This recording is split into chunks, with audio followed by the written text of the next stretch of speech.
Hey, what's up, everybody? Pat here, great for recovering alcoholic and addict, just like every day. Guys, please don't forget to subscribe, leave the video a like, drop me a comment, and by all means share it with somebody who might get some out of it. Other than that, we're going to get into it, guys. As you all know, it's Sunday, an absolutely beautiful day, other than I just watched my Patriots turn the ball over 5 times and lose the game. Anyway, nothing I can do about that, so don't worry about that. But you know what, guys? It's a beautiful day. My day started in prayer. I enjoyed a nice church service, and my day will end in prayer. And that's what we're going to talk about today, guys, is prayer. That's actually the title of the reading today. Prayer. Prayer takes practice, and we should remind ourselves that skilled people were not born with those skills. Many of us come into recovery with no experience with prayer and worried about not knowing the right words. Some of us remembered the words we learned in childhood, but weren't sure we believed in those words anymore. Whatever our background, in recovery we struggle to find the words that spoke truly from our hearts. Often the first prayers we attempted are simple requests for our higher power, asking for help in staying clean each day. We may ask for guidance and courage, or simply pray for knowledge of God's will for us and the power to carry it out. If we find ourselves stumbling in our prayers, we may ask others around us how they've learned to pray. No matter whether we pray in need or pray in joy, the most important thing is that we keep up the effort. Our prayers will be shaped by our experiences and our personal understanding of our higher power. As our relationship with our higher power develops, we become more comfortable with prayer. In time, prayer becomes a source of strength and comfort. We seek that source often and willingly, and then the affirmation is, just for today, I know that prayer can be simple, and I will start where I am, and I will practice. Guys, I literally could have written that one myself. I've talked about this 1,000 times, if not more. This entire recovery program for me started with a prayer asked one night. It wasn't my intention, it wasn't my idea. Somebody else asked me when the last time I'd said a prayer was, and then asked me if I'd say a prayer with her that night. And guys, I'm going to be honest, I was literally doing it to appease somebody that I was just getting to know, but the moment I opened my mouth, my heart took over, and literally I just said the simplest, most heartfelt prayer that almost brought me to tears because I meant it, and I was like, wow. And the second I did it, guys, something clicked, something snapped in me, and that was literally, I've said this so many times, and I mean this from my heart, that was the beginning for me. Now again, it wasn't instantaneous. I did feel something immediately. I felt a little bit lighter. It felt good. You know what I mean? So the next night, I brought it up and said, hey, why don't we say a prayer again before we go to bed? Or, before we get off, we were actually talking on the phone, and so before we hang up for the night, let's say a prayer. I mean, we made it a habit. We would say a prayer together every night.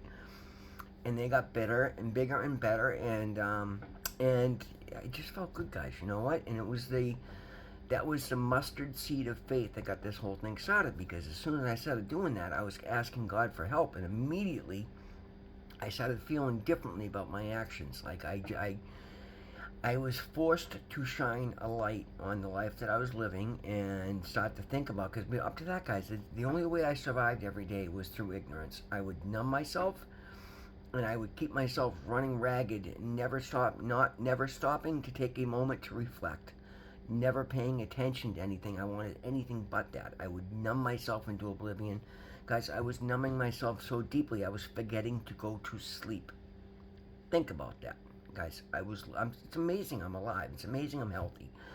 I'm not saying it to be cool, because it's not something I'm proud of. It's horribly embarrassing, guys. Like, I would be ragged throughout the day, and yet I would come home and I would add that second drug, the crack, to the heroin, and I would start doing that, and I would just get lost online and watching movies and talking and just bullshitting. And then next thing you know, I'd lose track of time, and I'd look at the clock, and it's 5:30, 6 o'clock in the morning. So, oh my God, I'm all banged up, and I got to be to work in an hour. So I'd start banging heroin to come down from the crack and go through the day. And guys, it was miserable. Like, it was dangerous. Like, I'm so incredibly fortunate that my higher power was keeping me safe throughout my own craziness, because I didn't. He did. He kept me whole, and he kept me from killing anybody and ruining my own life and somebody else's life. But the more I started to pray, the more I started to see that, finally, because on my own I wasn't. I was able to just numb it out and not pay attention to it and just keep, constantly reacting to things in my life instead of responding to what I needed and what I was thinking, what I was feeling. And that started to change. I started to be able to pay attention, and as soon as I did, it was absolutely horrifying. Absolutely horrifying. Like, I knew. Like, I even started to speak about it to some of my closest confidants. Like, I don't know what I'm going to do, but I got to do something. And I even promised my friend Doug, I said, within the next 6 months, you're going to see the best version of me you've ever seen, because I can't do this anymore. And I want better. Like, I've lost everything, and I got to do something. And then he would suggest, well, go to rehab. Go to rehab. Oh, no, I'm going to do it another way. And, of course, insane, guys. At that point, the only option for me was rehab. But again, it was prayer that got me there. I don't use, again, some certain things are very personal. I keep not very much. I throw everything out there. But I try not to say things that are going to make anybody else feel like what they're doing is not right. So, guys, find your own program. Find your version of prayer that works for you. Like, I'm not going to tell you mine's better than yours and yours better than hers and his better than his. It's whatever works for you. I'm very happy with mine. And I think I might have mentioned this once or twice, but I'll tell you, like, of course, I say the Lord's Prayer, which is, I read in, it's in my, guys, I read a book about scientific prayer, and I would suggest Googling that. If you have any questions about your prayers, or you want your prayers to be more efficient and better, stronger, look that up. Do a little research into prayer.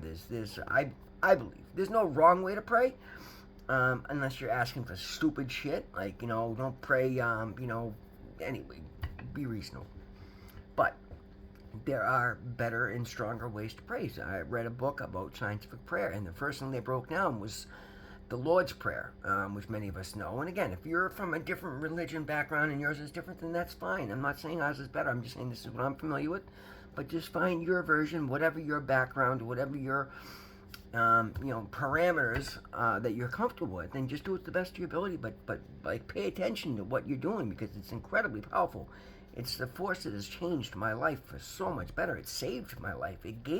Not only saved my life, but it gave me a life actually worth living, and it's been improving constantly because I'm continuing to expand in that area constantly.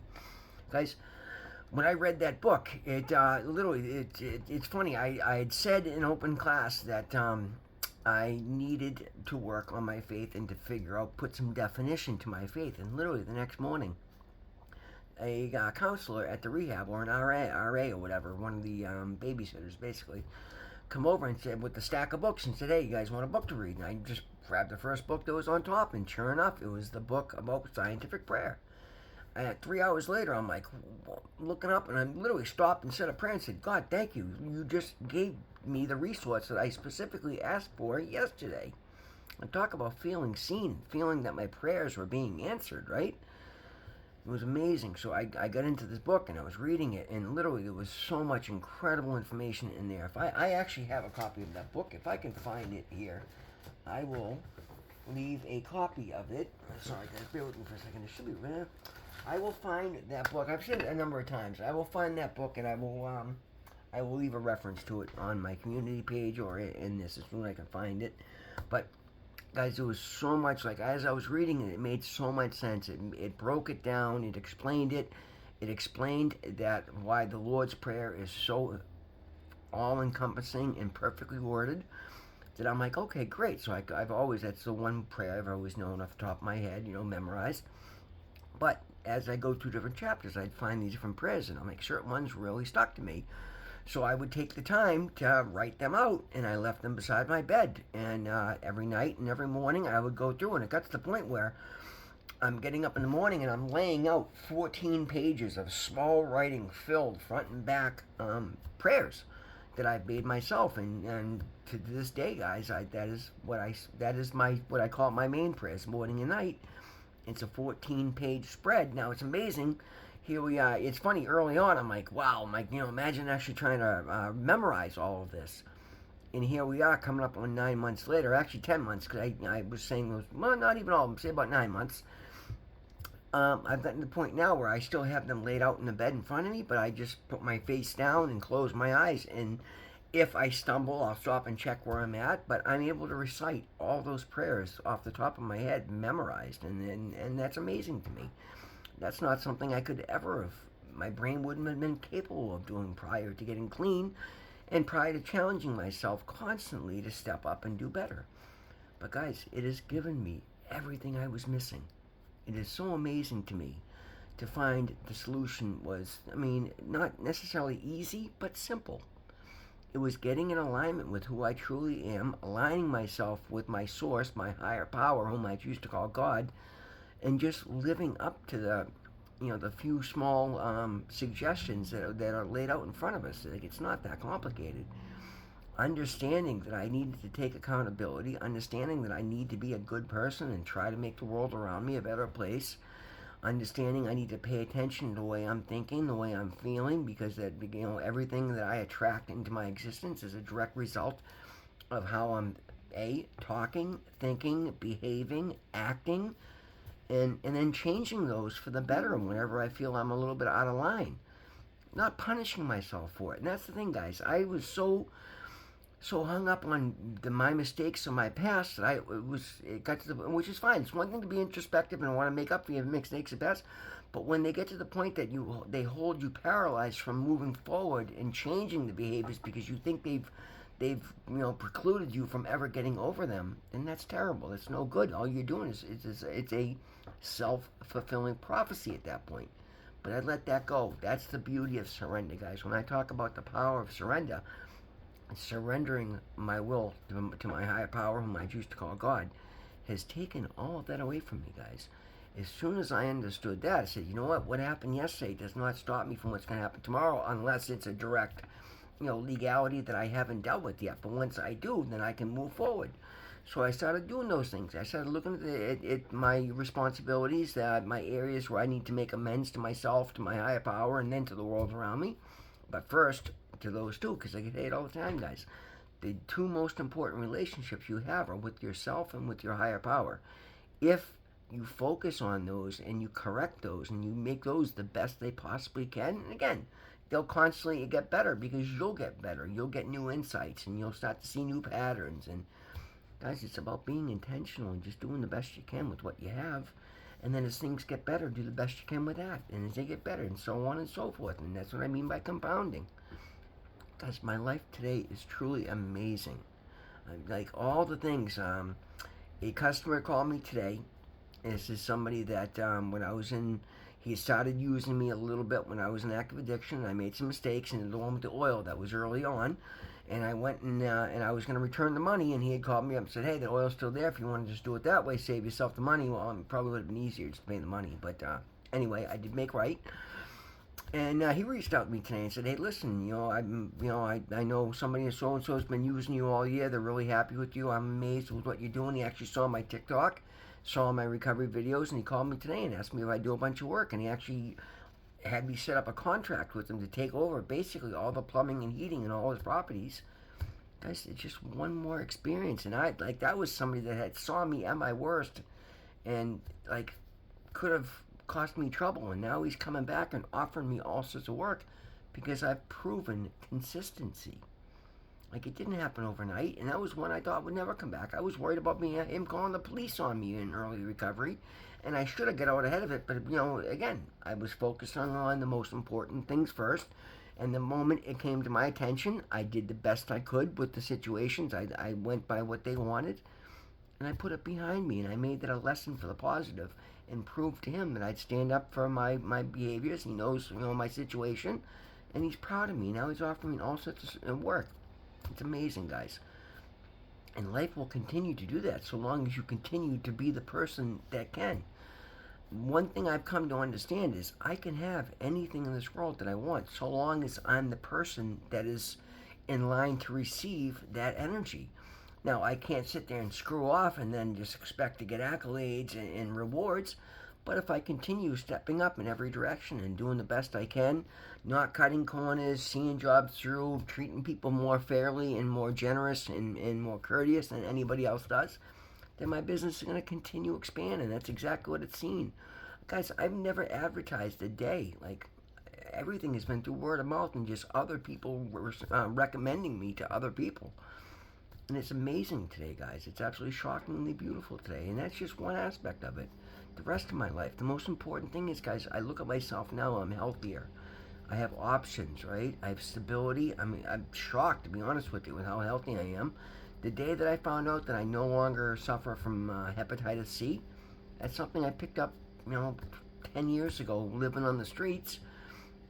And when I went and got into my doctor this time around, because I'd started praying, and it was one of my concerns with when I said in the prayer, I said to God, please, give me an opportunity to get in the doctors and find out what diseases I may be suffering from, and then heal from them. And I go in and I get a complete workup and blood work and found out I'm on nothing. I suffer from nothing. And I said, well, I used to be positive for hepatitis. And I looked at my history and they said, well, you did. And they asked me if I took the treatment for it. I said, no, absolutely not. I never did. They said, well, your body fought it off.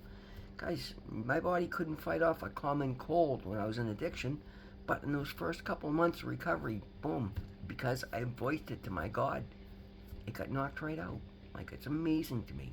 Talk about feeling seen, feeling like my prayers were answered.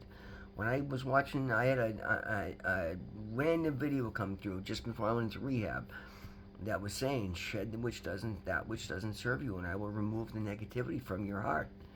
And guys, about 3 weeks into rehab, after I finally surrendered and went into rehab, I woke up and I noticed everybody's telling me how I'm amazingly positive. I have no negativity to me.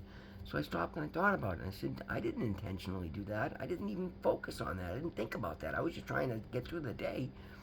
But as soon as I wasn't in a world of pain, all of a sudden, people are commending me for being so incredibly positive. Because God kept another promise. That was one of the first miracles that manifested in my life. Guys, I was a miserable prick just like so many others out there. And now all I hear constantly is how much I stand out for being the most upbeat, positive, compassionate, kindest human being out there. And that's beautiful. I love being called that. I love being that. Guys, everything I have come from prayer. That first prayer started everything. And then because I kept at it. And again, that was a bumbling, stumbling, didn't know what I was talking to.